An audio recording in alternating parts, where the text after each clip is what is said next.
रुद्रदेहाय विद्महे मेकलकन्याय धीमहि तन्नो रेवा प्रचोदयात। दोस्तों, आप सबका स्वागत है इस भाग में।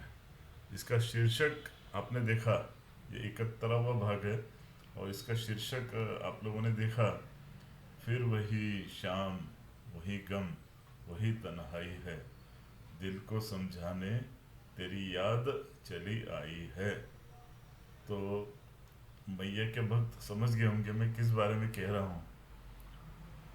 फिर वही शाम, वही गम, वही तन्हाई है, यह गाना मैंने इसके लिए इसमें यूज़ किया है कि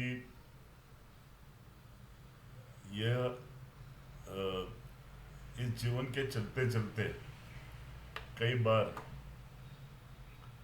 मतलब कई ऐसे ओकेजन्स आते हैं कि जब मैया की याद आ जाती है, अकस्मात आ जाती है, अनायास आ जाती है।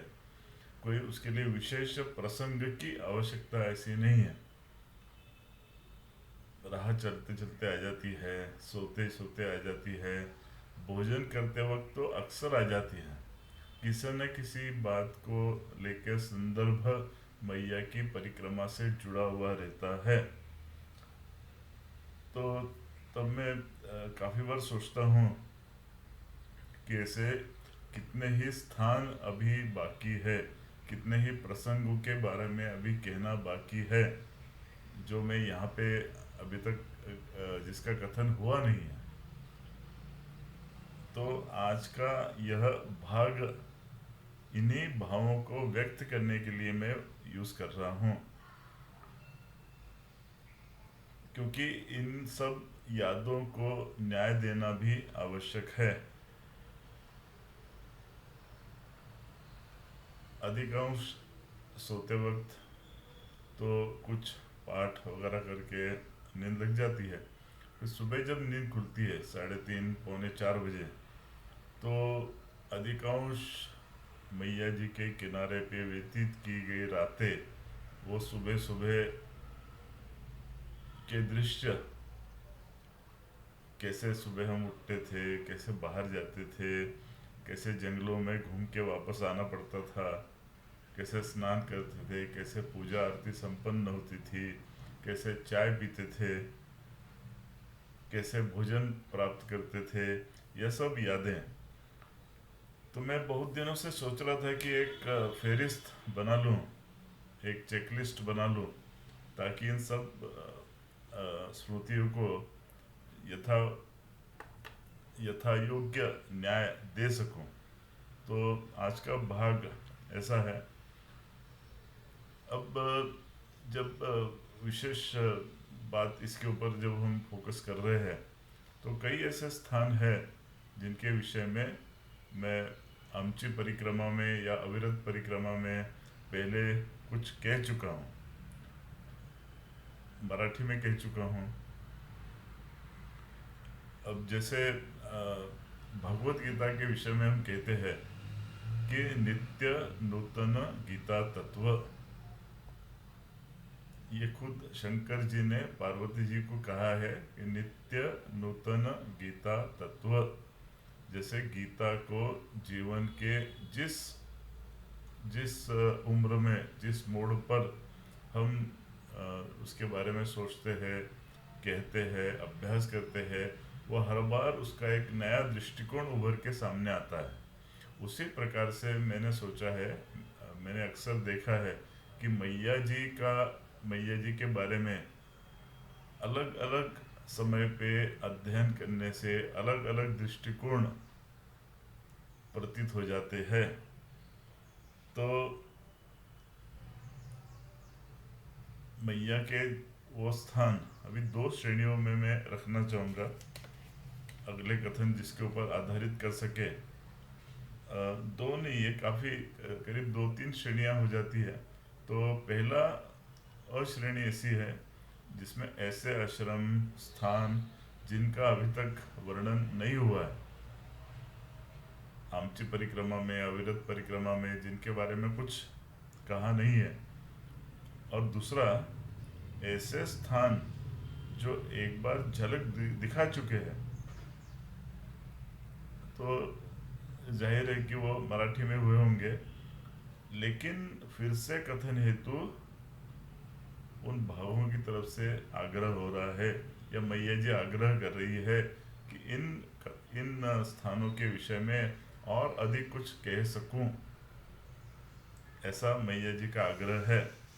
और तीसरा जो मुद्दा है, ऐसे विषय जो सीधे किसी स्थान या आश्रम से नहीं जुड़े हैं, किंतु वो परिक्रमा के विषय में ही है। ये विभिन्न विचारधाराओं पर आधारित है। जैसे उदाहरण के तौर पर ये मुद्दे कुछ जागृति के मुद्दे हैं। जैसे उसमें से एक मुद्दा है सुमंगल। आप सुन रहे हो ना इसको? मेरा मित्र सुमंगल काफ़ी सुचारू मस्तिष्क है, तो उसकी याद आना स्वाभाविक है। तो पहला मुद्दा है मित्रों, वनों से लकड़ी काटकर परिक्रमा वासियों के लिए भोजन चूल्हे पर बनाए जाना। ये एक मुद्दा है जिसके ऊपर मैं कहना चाहूँगा कुछ।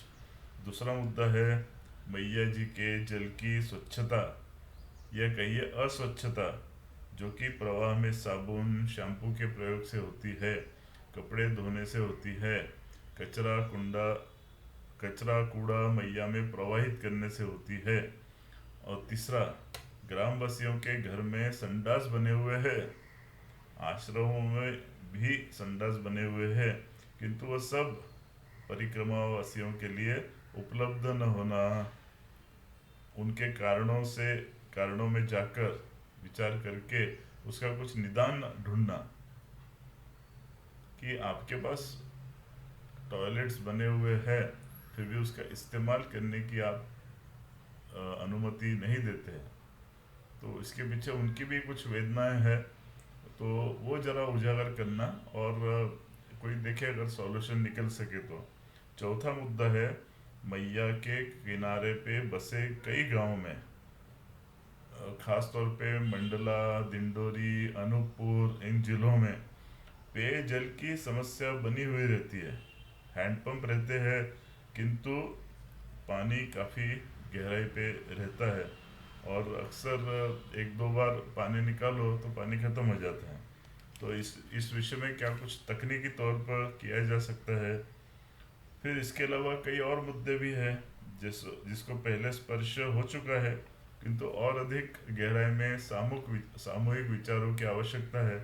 जैसे कि एक, तामझाम के साथ परिक्रमा करना।